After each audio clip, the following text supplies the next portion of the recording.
How big could your business be if you mastered the art and science of delegation? That's a great quote from Dan Sullivan. And it really raises the question, what should we be delegating first? My name is Tim Francis, founder of Profit Factory and Great Assistant. And what I observe again and again and again is that we entrepreneurs will get excited about growing our companies. We'll even agree with the idea of getting help. Where things can fall apart, though, is what we should delegate first. And in fact, I would say even what order that we delegate things. I think a really helpful analogy is to think of a surgeon.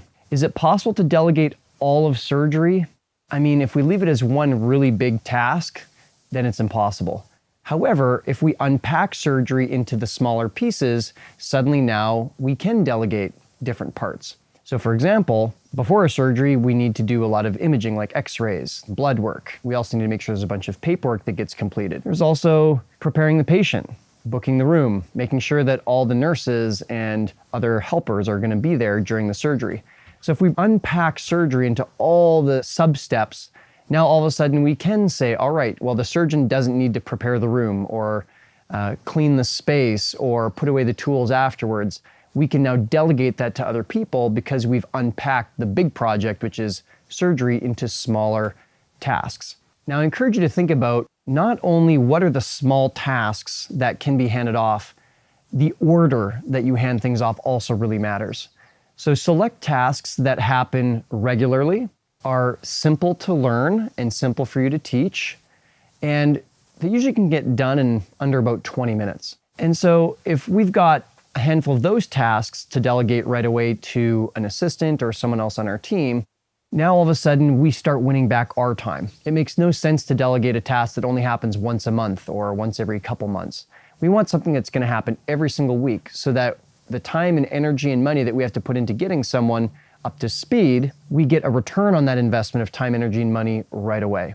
And so now if we can get 2, 3, 4, 5 of those tasks off our plate ASAP, we start getting our time back. And yes, I do encourage you to look into what are the small tasks. Rather than having an assistant or someone else start a whole brand new project or a whole new marketing campaign, look at what is it that you're already doing that you could hand off. As entrepreneurs, we often die death by 1,000 paper cuts. 5 minutes here, 10 minutes there to send an invoice or a quick customer service email. It's amazing how fast it all adds up. A bit of a pro tip to just round out my suggestions for you today is if we take something like, for example, event management or client care, and it's a little bit of a medium level complexity, if we unpack that into the smaller pieces and we hand off one piece at a time to an assistant or to a teammate, then guess what? Over time, we can group all those related tasks together and hand off the whole package together over the next handful of weeks or months. And so now there's a whole area of the business that we don't need to worry about anymore. Hopefully that gives you some helpful insight as to where to start when it comes to delegating. Remember, your number one friend in all of this is unpacking, and just ask yourself, how can I turn my business kind of into a surgery room, and how can I be the surgeon of my surgery room?